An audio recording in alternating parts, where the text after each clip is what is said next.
We got Jack Daniel's 12-year, batch 3, newest batch sent down from the heavens themselves, or just from Tennessee. We're gonna keep this short and sweet. We just wanna see, is the juice good? Is it worth chasing? Let's get it on the nose. A lot of cherry, thick vanilla, just a beautiful vanilla custard. You still got that barrel char, which I feel like is kind of this flagship of what certainly the 12-year brings to the table. That barrel char with that vanilla custard, it's pretty easy to kind of get into that toasted sugar realm. I mean, it's rich, deep, dark goodness.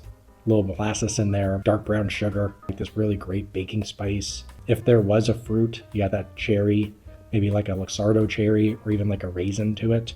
Pretty excited to get this on the palate, keep this episode rolling. Sweet Jesus, that's well done. The viscosity is fantastic. It explodes on the tongue and covers your entire mouth hole, and you love what it's blowing into your mouth. It is still this beautiful oak and barrel char. Somehow, this barrel char just hangs with just the sweetness of the brown sugar and vanilla custard, and that toasted sugar continues. That brown sugar is still there. The finish, not only is it viscous and hangs on your tongue for dear life, because I'm still just experiencing it at this point, the hug is great, even at that 107 proof. It's every bit what you would want it to be. Hangs forever. I felt like the barrel char took just a tiny step back, and you were like, no, don't leave. Just stay here for a little bit. And it does, because it's still there.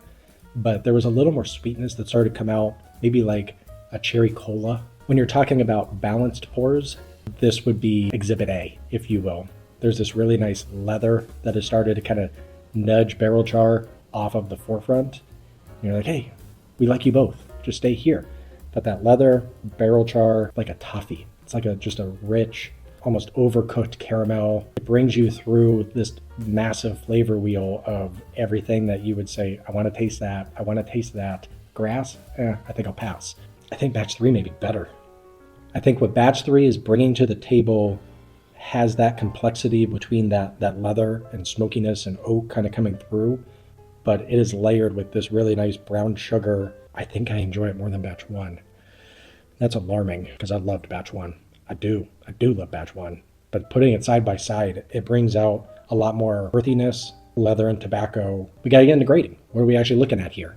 So we have our senses categories. This one, that's gonna do well. I'm gonna go 93. This is the definition of what you want in that Nectar of the Gods category. I don't care what the label says. That is a phenomenal pour.